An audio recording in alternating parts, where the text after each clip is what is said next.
Hello, everyone, and welcome to our Homozygous FH 360, A New Hope for Every Generation trilogy. This is episode 2 of our trilogy, The Teenage Rebellion, Transitioning from Childhood to Adulthood with Homozygous FH. First, a bit of housekeeping, just to mention that the webinar will be recorded. The questions for the panelists, please put them in the Q&A section, and whatever we don't answer, we will send in a follow-up email at the end of the webinar. And we ask that you please don't share personal information or individual cases during the webinar, and we will make sure that you get any of the links as well.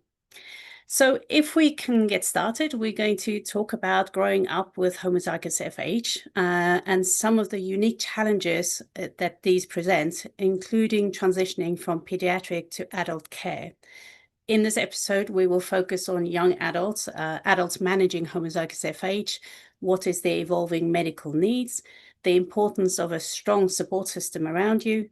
Our experts will provide insights into maintaining long-term adherence of the treatments and why it's important, the transitioning from pediatric lipidologist to adult services, and then we'll have the patient voice that will highlight personal stories of navigating adulthood with homozygous FH.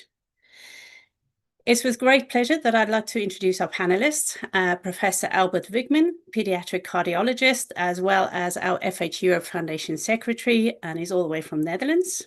We have Professor Dirk Blom, head of division of lipidology at the University of Cape Town.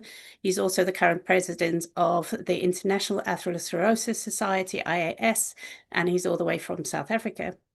We have Miranda de Graaf, the caregiver, HoFH patient ambassador, incredible individual behind Olivia. And we have Olivia, our very own traveler, student, worker, HoFH patient ambassador, and also a person who lives with homozygous FH.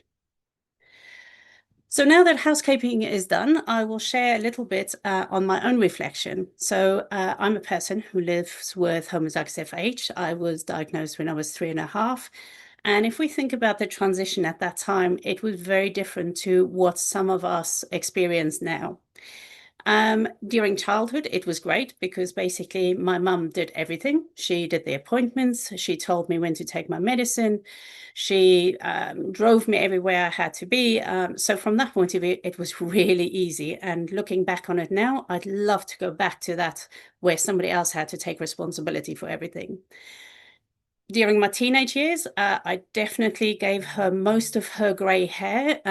As with any teenager, we choose to kick against something, whether it's your clothes, your makeup, your music, the friends you have. And in my case, it was really easy because being treated for homozygous FH, your treatment doesn't make you feel worse if you don't take it. It doesn't make you feel better necessarily when you take it either. So it was a very easy win for me. I could kick against that because it didn't impact me directly. It did obviously impact on them because they're the ones who had to worry and check whether everything was still okay and what was going to happen. But, you know, looking back, it's probably not the best thing. I definitely gave my clinicians a hard time about treatment, especially as I started to go into young adulthood and I wanted to take control of my life and didn't want people to tell me what to do. And again, the impact wasn't felt at that time, but, you know, later on in life, it comes back to haunt you a little bit. So it'll be really good to kind of touch on those things as well.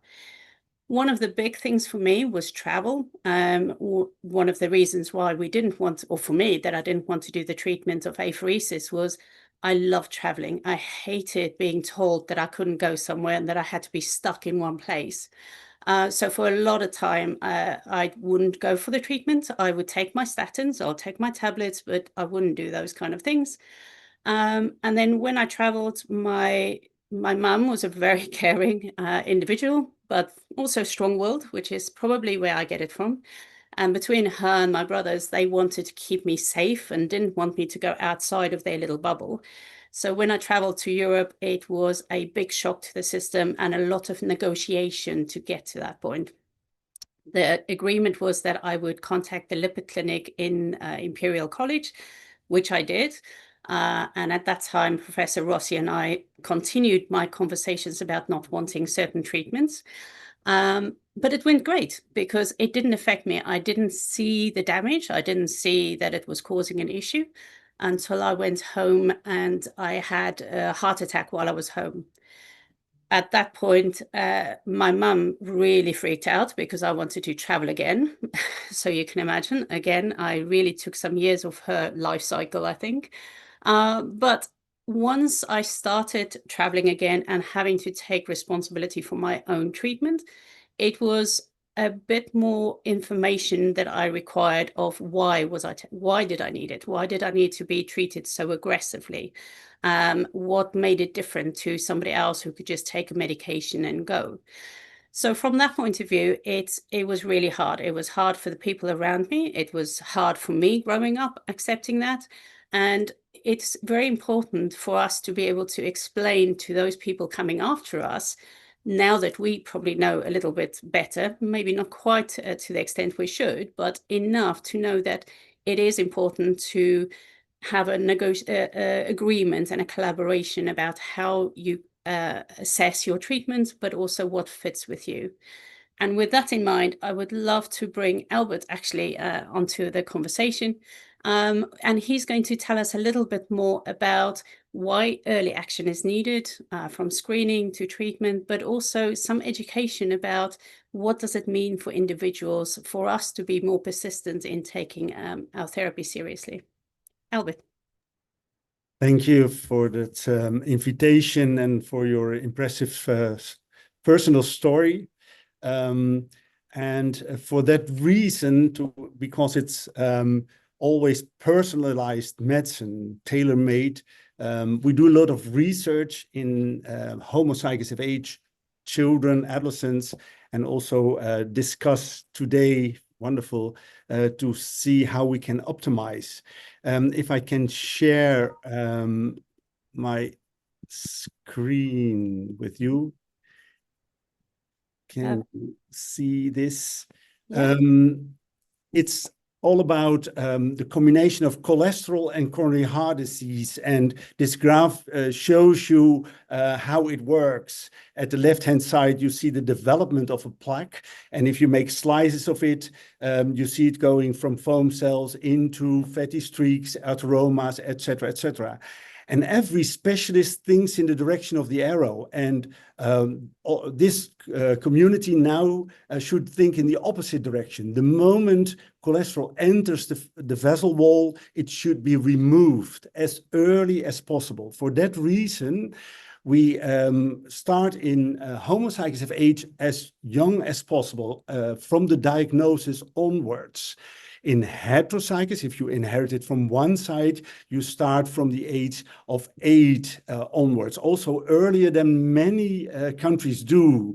People wait too long and then worse things will happen.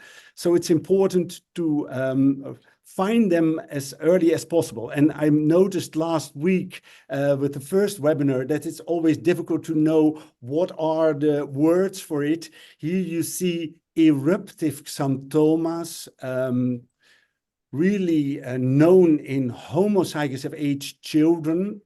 A 3-year-old has it between the fingers and also on the Achilles tendon, orange-like. And at the right-hand side, you see the arcus cornealis, also a sign that high cholesterol is in the blood. You also have xanthalasma. This is not pathogenomic.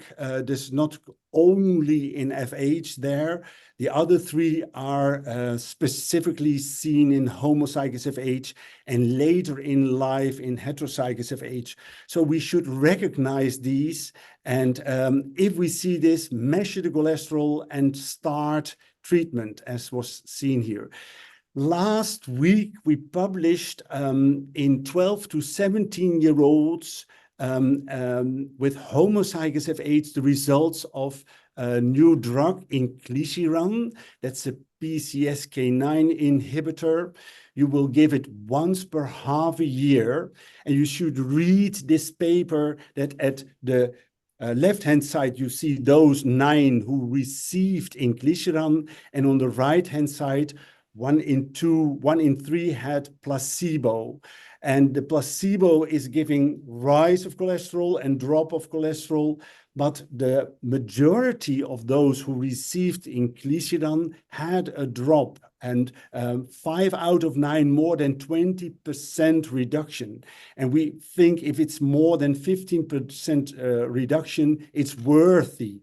Here is the other side where you compare the 4 placebos with a 9 inclisiran, and if it goes up, then your cholesterol goes up. If it goes down, your cholesterol goes down. And here with the arrows, you see the moments you start an injection in the skin, and then 90 days later, the next one, and then every half a year later, an extra dose.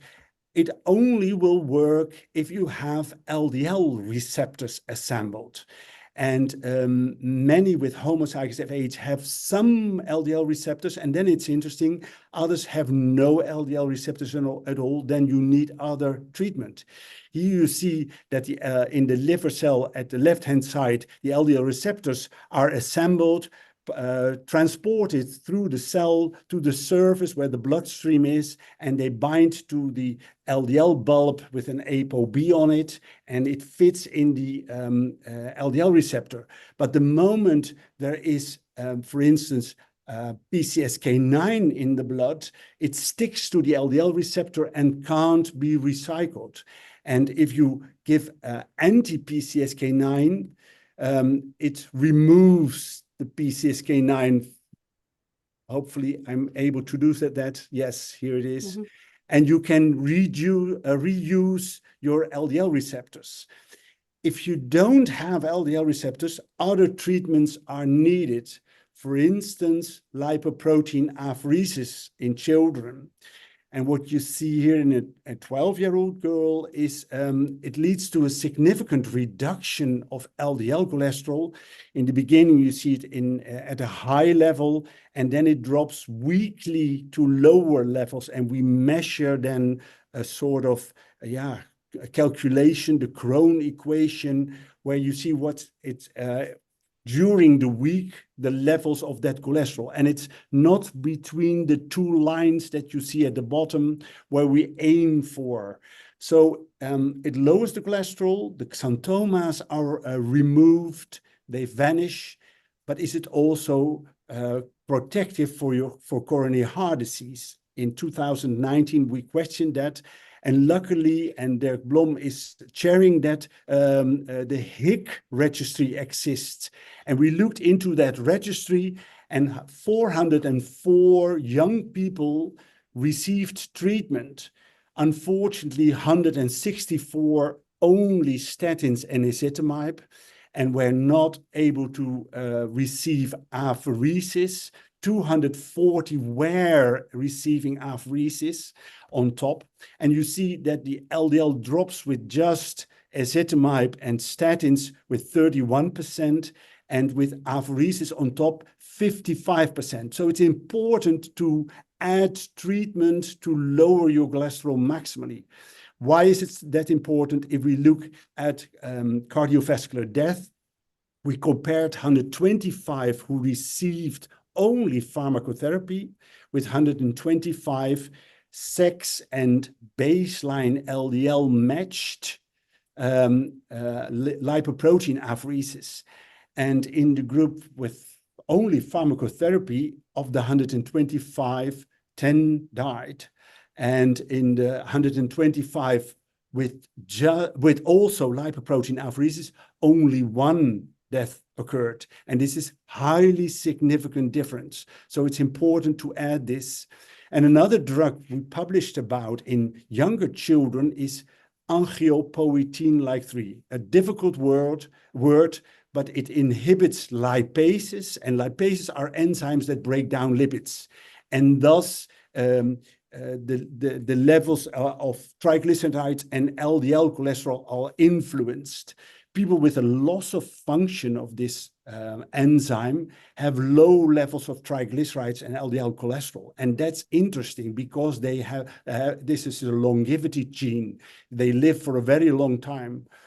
both the loss of function of angiopoietin and inhibitors of the angiopoietin, like evinacumab, lower the LDL cholesterol independently of the LDL receptors. So even if you have no receptors at all, it will lower your cholesterol. And we find out in 5 to 11-year-olds that if you start that treatment once per 4 weeks in your veins, intravenously, every 4 weeks, it hardens on top of, for instance, lipoprotein apheresis, an extra 48%. These children were many of them were already on lipoprotein apheresis. So this is an extra drug helping us to prevent heart attacks in the future. And nowadays, you don't need to do heart catheterization. Sometimes you need to do, but many times you can see it on CT scans. We call this coronary CT angiography, and you can see the inside of the vessel wall. And in 2 children of our department, a 12-year-old and a 17-year-old, we performed that rapid CT scan, low dose radiation. And in yellow at the top, you see there is a plaque there developing. And in the 70-year-old, at both sides, there is a plaque developing. We started evinacumab and we repeated the CTCA 1.5 years later. And to our surprise, in both, the plaques were gone. They were not calcified. But even if you have calcified plaques, your cholesterol on top of that can be removed.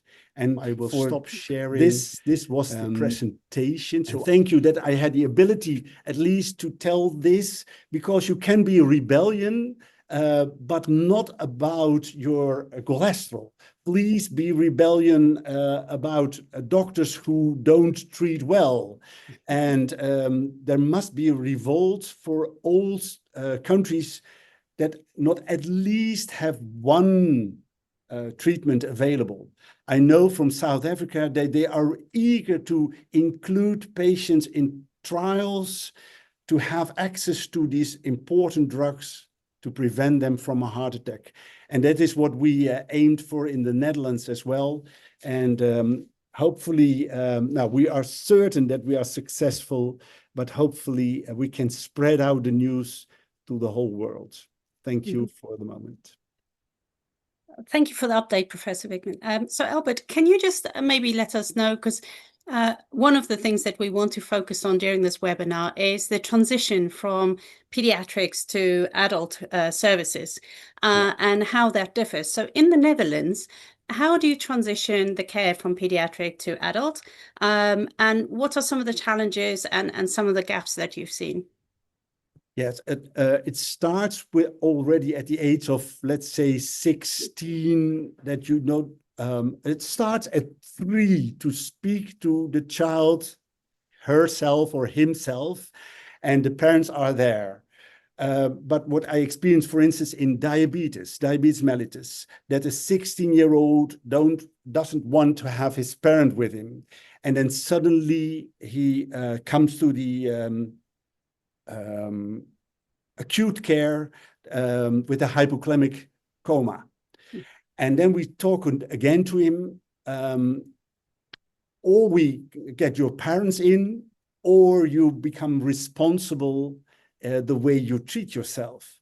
So it's a matter of, from the age of 3 to the age of 18, make them more and more responsible for their behavior, and hopefully in a gentle way. I tell all the children that they will become 100 if they use the 5 rules: eat healthy, exercise, don't smoke, take your medication, and look to the left and the right when you cross the road. And in the UK, of course, to the right and the left if you cross the road. And then it's doable. And also, we need centers where there is enough eye for the patients, also by adult specialists. And luckily, our center has very, very good specialists. And I'm also interested in knowing from Rotterdam, Oslo, and from Cape Town, where they have specialists who see adults and children. There is no transition at all. But here we have that transition occurring. So just to clarify, in the Netherlands, you have a separate pediatric center to an adult center, or is it throughout? It's in the same hospital. So we don't have to refer them to another hospital. Within the hospital, they can be referred.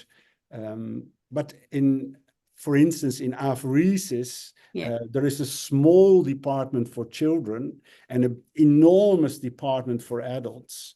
So it's more cozy in the pediatric department, and especially if you come on a weekly basis, and in the past it was before the new drugs, it was all in weekly basis, you have a strong bond with the nurses and the doctors. That's brilliant. Thank you very much for that. I'd like to bring Miranda to the conversation. So Miranda, as a carer for somebody living with homozygous FH, my question is going to be how early diagnosis changed your family, and it's the whole family and the support system around them. What were some of the challenges that you found trying to support not just the other siblings, but specifically Olivia living with homozygous FH, and some of the challenges and things that went well during the transition from child to adult services? So we found out with Olivia when she was 3, almost 4 years old. And then the first time we came to the hospital in Amsterdam, the doctor told us immediately, okay, this is the route, the path we are going to take. So we knew Olivia would start with treatment, with apheresis at the age of 6. And maybe luckily enough, I didn't look anything up on the internet. So whatever came or was explained to me by the doctor and the nurses, we took that as, and we felt, how can I say, we trusted the path what was before us. And we knew also other children had gone before us already. The doctor explained to us how that went. So that was, of course, it's a shock, because when we heard the news that Olivia had HoFH, I didn't know what it was actually, and I didn't know how high her cholesterol level was. So, and the doctor told me about the treatments, about the apheresis, but she also mentioned something about a liver transplant as a final option. Later on, there has not been talked about that anymore, but when I heard liver transplantation, I thought, oh my goodness, so this is really a condition she can die of. But then later we found out, no, there is treatment, and we start from 6 year on. And she started immediately with the statins. And we knew it would be every week. And for a long time, my husband went with her. We alternated. And then after that, I took over. So when I was able to take my little one to the hospital, and as Dr. Wiegman was explaining, it's a very cozy, the children's dialysis is a very cozy room. For children. So here's a trickier question, and we'll see how that goes. But obviously, as Olivia grew older, how did you find transitioning from where she was wanting to take a bit more control and maybe having to let go of some of it? How did you manage that? We are still in this transition, and I find it an enormous struggle. Some decisions she takes and some things she does, oh my goodness. We fight about it a lot. And my husband tells me, let it go. She has to make her own decisions. But I am sometimes ready to, don't do this. Like, I can imagine your mom so well. Oh my goodness, the worries you have. I think the two of you would get on really well, so we'll arrange that at some point. But on a serious note, how would you encourage other parents? Because, you know, going through it's one thing when they're a child and you're taking care of them and you're having to do all those things, and obviously you have to deal with a lot of that worry yourself. How can you encourage other parents? What message would you send them to help them get through this time? Yeah, try to keep talking with your child. Sometimes it's hard because she doesn't want to hear the message I deliver. But yeah, I feel like you need to keep talking and telling what you find important. Yeah, and you hope one day the message will, you know, somewhere enter in her head. Yeah, yeah, I don't know. There must be a different expression for that, but yeah. In South Africa, we say you have to put an old head on young shoulders, and that's sometimes difficult because, you know, we all have to learn a different way. Yeah. But if I can bring Olivia in. So, Olivia, we've spoken before about obviously transitioning. What are some of the things that you went through from diagnosis? First of all, you were diagnosed when you were very young. When did you find out, and how did they explain it to you? Oh, I don't really know when I found out because it was there. Like I don't really know the memory that they told me like, oh, you have this and this. It was sort of there, but like one time we were having an appointment and I came back from that appointment. I was really like, oh, I felt really included, and I was sort of, from my part, I was really listening and taking part of it, and I don't know, that sort of changed it, sort of. And then I thought a little bit more about, oh, but my brothers and sisters, they can just go and they don't have to miss anything, and they just feel fine, and they don't have to get needles in their own arms and those things. And I don't know, I was just really thinking about that, and then one day I just thought, okay, that's no, and then it's there and it's fine and it's good, and yeah. But, no, but that's really good that you're able to kind of work through it, and I think that's an important part of us transitioning through different phases. What were some of the biggest challenges, I suppose, after childhood? So maybe as you kind of get a bit older and things like that, what were some of the biggest challenges that you faced during that time? Like, yeah, making mistakes, I guess, and stupid mistakes. I'll just keep it at that. And yeah, listening, I guess, and just I want to do my own thing because I think I can do anything I want because nothing's going to happen. But yeah, like that. Yeah, sorry. Yeah. No, that's absolutely normal. It is. It's difficult to sometimes explain, but it is that. So with the condition itself, is there anything that people kind of moving into young adulthood that you would see as maybe a barrier that they would have to overcome? And how would you encourage them to overcome that?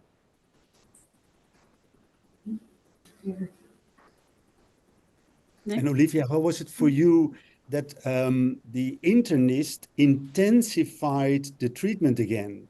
We lowered the frequency of apheresis because we have not that low goals as in internal medicine. Why was that for you?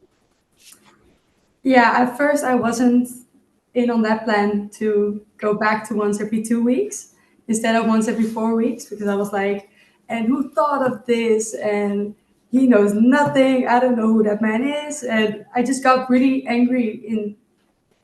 I just got really angry. I was like, why are they trying to change things when it's all just fine? I won't die now. It's fine. But then the doctor started explaining, like, we are not doing this to punish you, but we're doing this for your future and to make sure that everything is as clean as it could be. So if you ever want to, I don't know, have kids, then you need to stop, and then your body's sort of more prepared, I guess, for that moment. Yeah. So a question for Miranda and Olivia.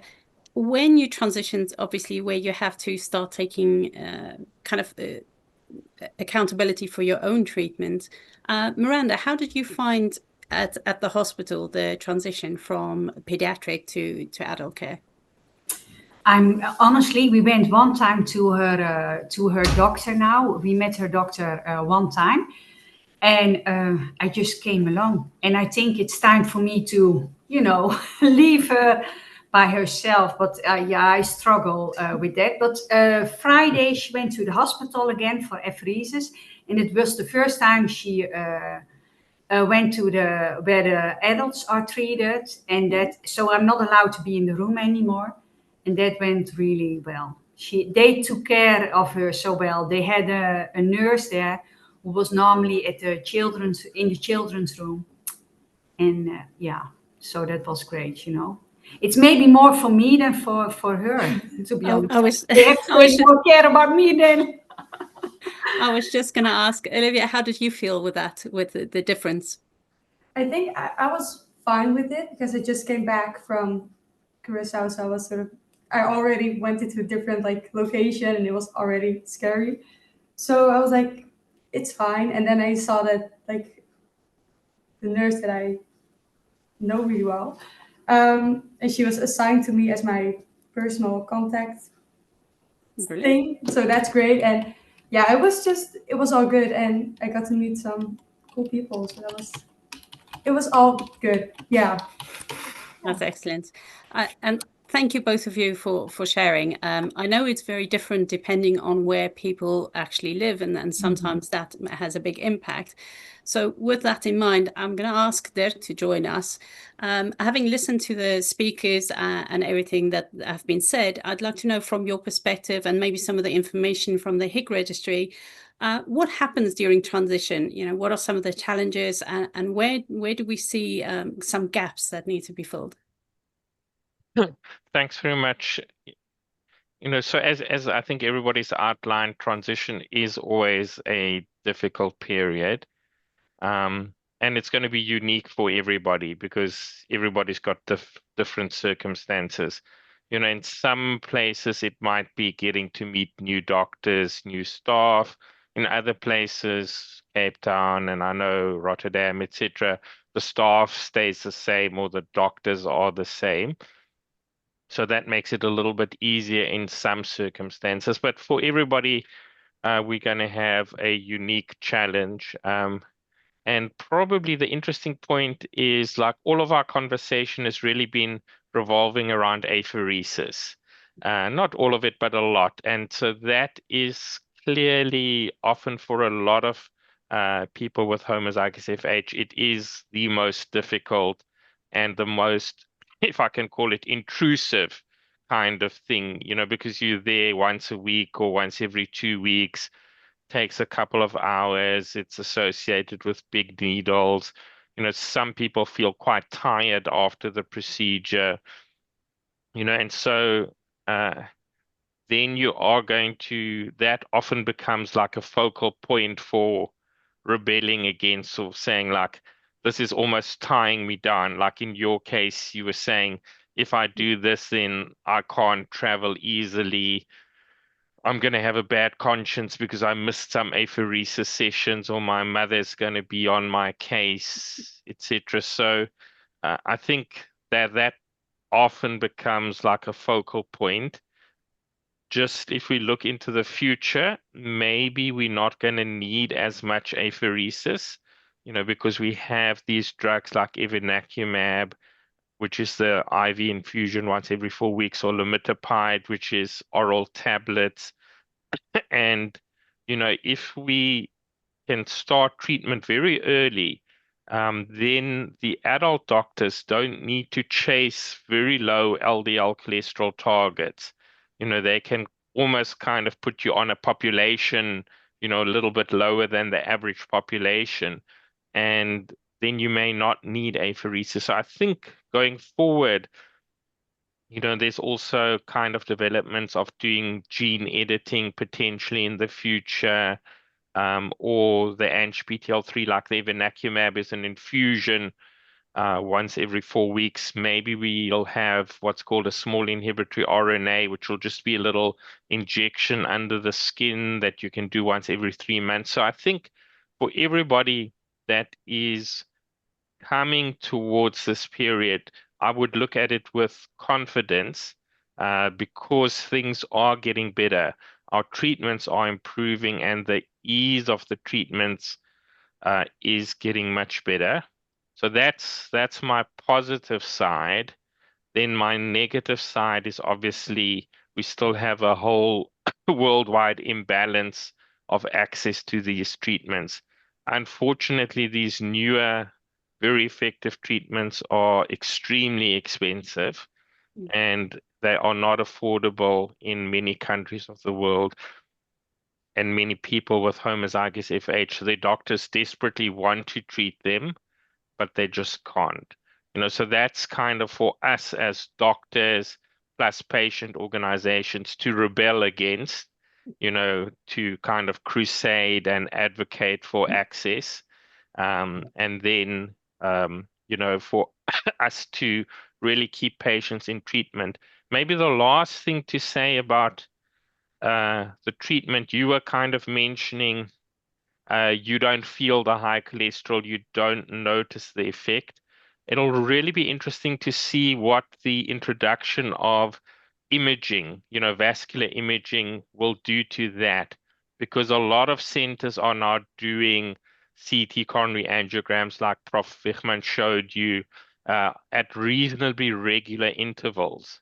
And I mean, those are quite easy to look at. And even as a young child or a teenager, you can look at the picture and you can see, oh, there is something building up around my arteries. Mm.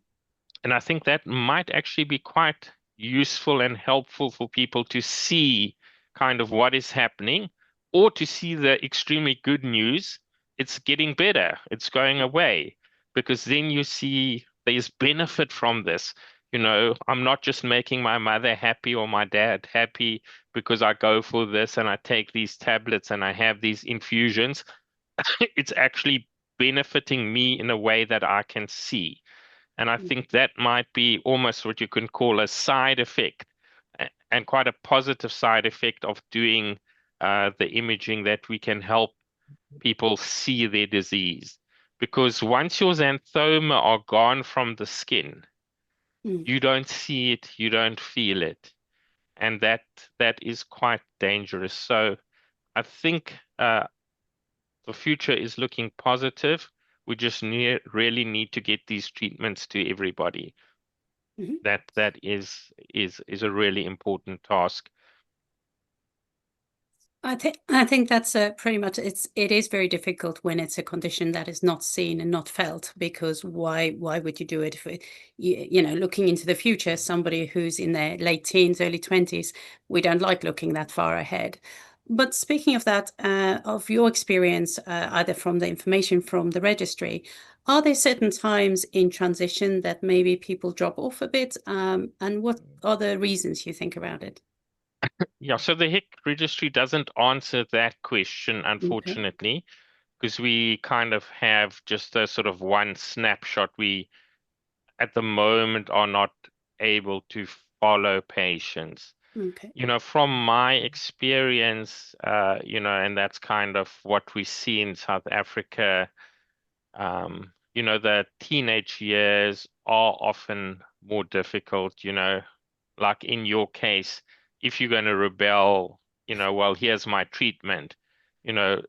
Small children generally kind of do what their parents ask them to do. They might throw a tantrum every now and then, but as a teenager, you want to have agency and you want to kind of make those decisions. And so, for the patients that we never offered apheresis, but we offered plasma exchange, which is a sort of similar type of procedure, a little bit more basic. We then see people missing the plasma exchange more frequently for many reasons. When you're a teenager, your calendar fills up. If you are participating in a sports, then they say, okay, there's training for soccer training or something on the afternoon, and if that's your apheresis afternoon, well, maybe you just phone into the center and sort of say, look, I can't come today. I'm not feeling so good. There's a lot of other things, friends invite you, etc. So, and it's not something that's specific to homozygous FH. These are issues that one sees with all chronic illnesses in children, whether that be kidney disease or type 1 diabetes, etc. You rebel against the disease becomes something with which you can almost put your parents under pressure if you want to. Like, I'm not going to do this unless you let me do X, Y, Z. So yes, we always see this as a difficult period. For some of our patients, it's been relatively smooth. They've kind of fought against their parents on other fronts, whether it's the hairstyle or tattoos or whatever else. But for some, it has been quite difficult, to go through that period. But I think in general, everybody sort of returns to treatment. The only issue, like Albert's mentioned, is that with homozygous FH, basically it's sort of cholesterol exposure multiplied by time. So if that period is long where you're not taking your treatment or taking it irregularly, there's basically a price to pay because your arterial disease gets worse and it may not be completely reversible. And that's kind of why the doctors and the parents are sort of, on everybody's case. Let's not, because you can lose so much ground. Say if you had stopped all treatment for 5 years, that would really really be a very negative thing. But I think relationship with your treating doctor and the other staff is very important for keeping people in treatment and supporting them with continuing treatment. Absolutely. And it's very much important also to highlight the different systems work differently. So in South Africa, you have throughout care. In the Netherlands, pediatric and adults are separate. The same in the UK, pediatric and adult is separate. And each system will come with their own kind of barriers and challenges, but also positives. From keeping that in mind, I have a question for Albert. In your experience, what are some of the biggest challenges physicians face when managing adolescents and that transition? The wonderful challenges are that they know a lot about their own disease. So we should not treat them as children anymore. They are really grown-ups. You can have the discussion with them, an open discussion. And if you don't do that and you treat them for 18 years as child, then there is a big hurdle if you enter adulthood. So I, for instance, can imagine the difficulty for Miranda to step down. And the same happens with specialists. They are really there intensively and slowly a bit vanish to the background and see and sort of applauding for what's done properly, what's done good. And so we heard Olivia about a sort of punishment that she went from once per 4 weeks. We had her on weekly apheresis, and when we went to once per 4 weeks, that she needed to go back to once per 2 weeks. And Miranda already in the chat answered perfectly why it is. In childhood, we want to go to below LDLs of 3.0, 150 milligrams per deciliter. But in adulthood, they want to go below 1.8, and that's, I think, 70 milligrams per deciliter. So you need even more intensive treatment. And yeah, probably we can be as pediatricians better in prepare those who are almost 18 that this step will happen. It's a really difficult transition and for people to understand. And I think there's a lot of education still to be done for patients as well to understand the necessity. Olivia, at what moment did you feel that this is now my responsibility and I have to take this on? Hij zat wel aan, sorry. Yes. I don't really have that feeling yet because I still want my mom to come with me to my appointments, and just I do like walk and say to the nurse, "Oh, I'm here for the appointment." My mom doesn't do that anymore, so that's the first step, and then eventually I think I'll take over. But for now, she's still coming with me. Oh, this now I realize this sounds like a boss mom being in charge of everything. Oh, this is okay. But for the past, Olivia, for the past 3 months, you were on your own. Yeah, So that's true. Yeah. how But- did you manage that?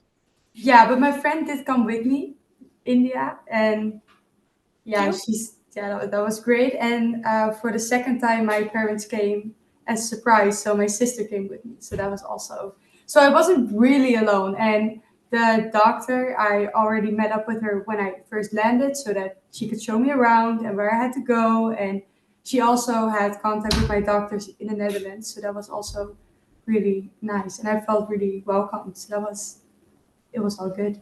Yeah. So listening to everybody, relationships seem to be one of the key factors in order to make it easier for the transition. Dirk, do you know of any systems that you have seen work really well, or things that we can put in place to make it even better for the transition? Look, I would probably, as an example, use our sort of renal specialists. So for people with kidney disease, they've actually put in a special, what they call a transition clinic. You know, so our children's hospital is sort of geographically separate from the adult hospital. Officially, the children's hospital kicks you out when you're 13. You know, that's a strange policy, but at 13, you're now supposed to be an adult. And of course that, you know, nobody's emotionally and intellectually mature at 13. So what they actually do is they continue seeing them at the children's hospital, but the one or two of the adult doctors come to that clinic. You know, so the children start to know those doctors, and then when they're 15, they come to the adult hospital, but they're also seen in a special clinic for, you know, people say between 15 and 20, but with the doctors that they met.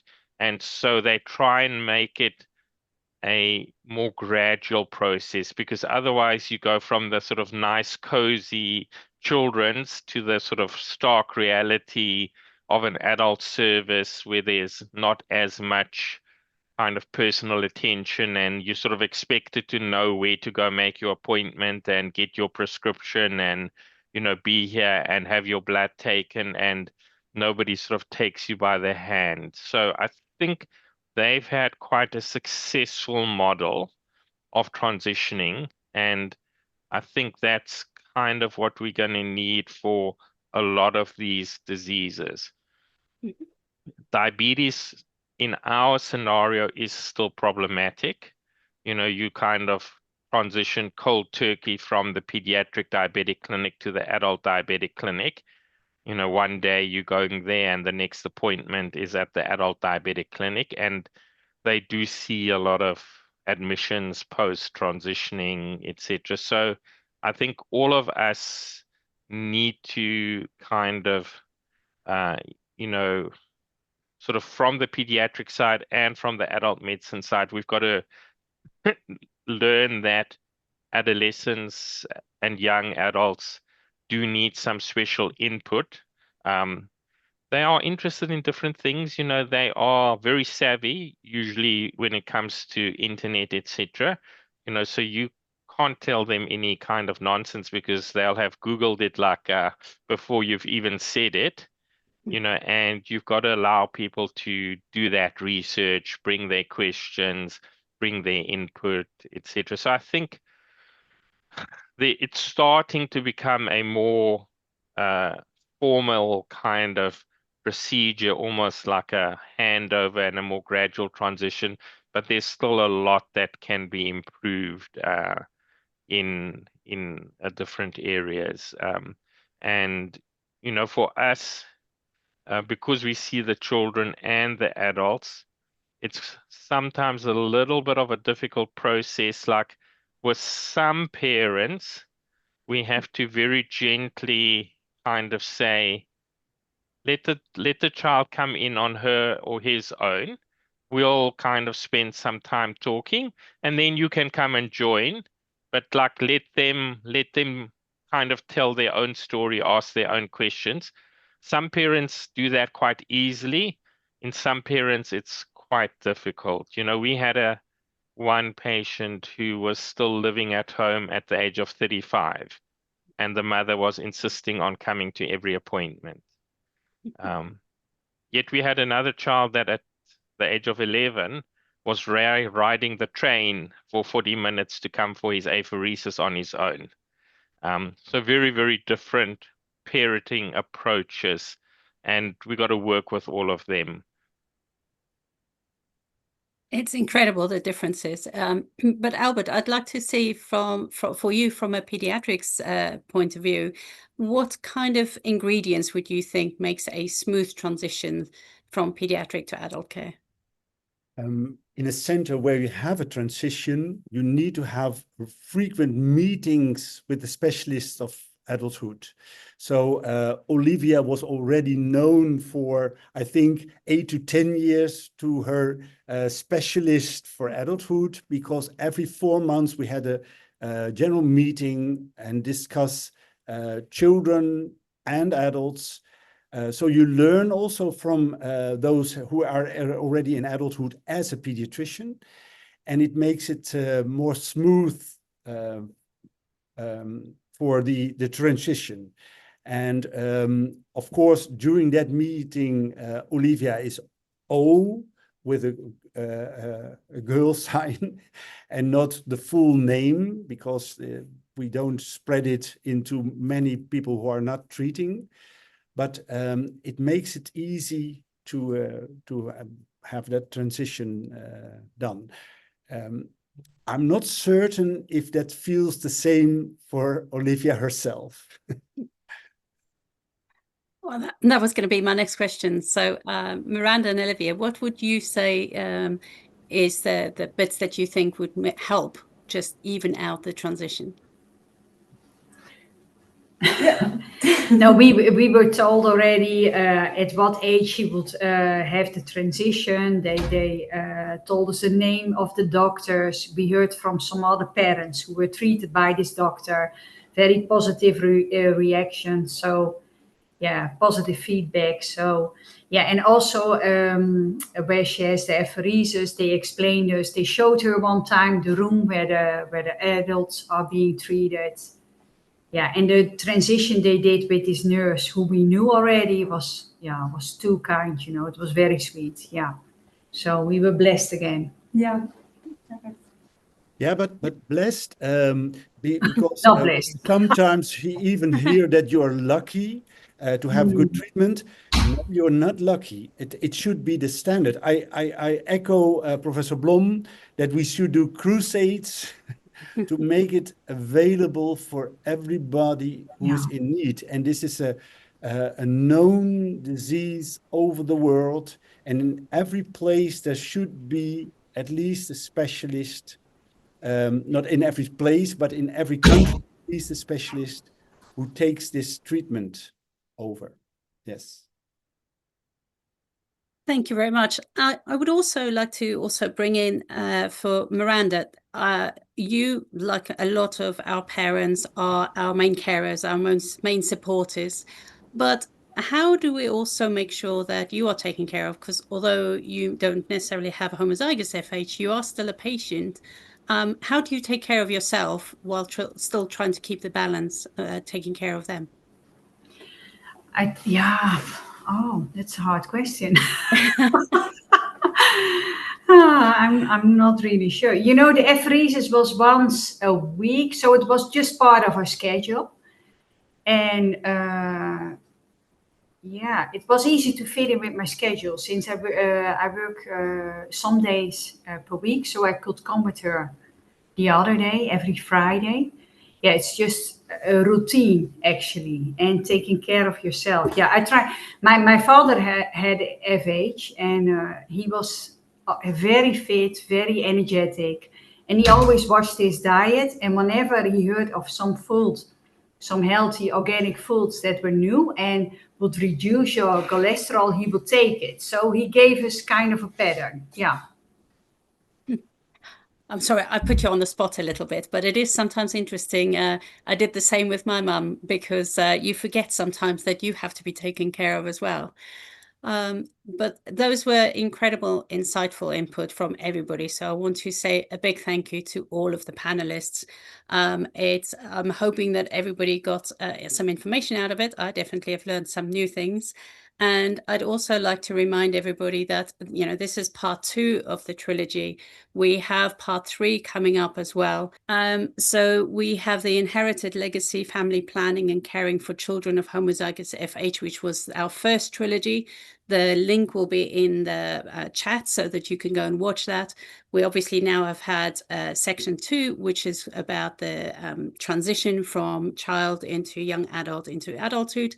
And then we have number 3 coming up, which is The Future Strikes Back, living a full life with homozygous FH as an adult, and what that means for family planning as well as just managing the condition itself. We also have the competition. So keep in mind that even if you don't have homozygous FH, if you want to support and be part of that, we still have the logo competition ongoing. Again, the link will be in the chat. So please do go and have a look and enter. And also a big thank you to the people who've made it possible, our allies of the force. Thank you for supporting us and to make this mission possible. Last but not least, I'd like to again thank all of our panelists who incredibly gave up their time and their stories. It takes a lot of courage to be able to talk about these things, and appreciate it. Any of the questions and answers that haven't been followed up as yet, there will be a follow-up email with all of the links in that. And with that, if there's any other questions, then that is a wrap. Thank you, everybody.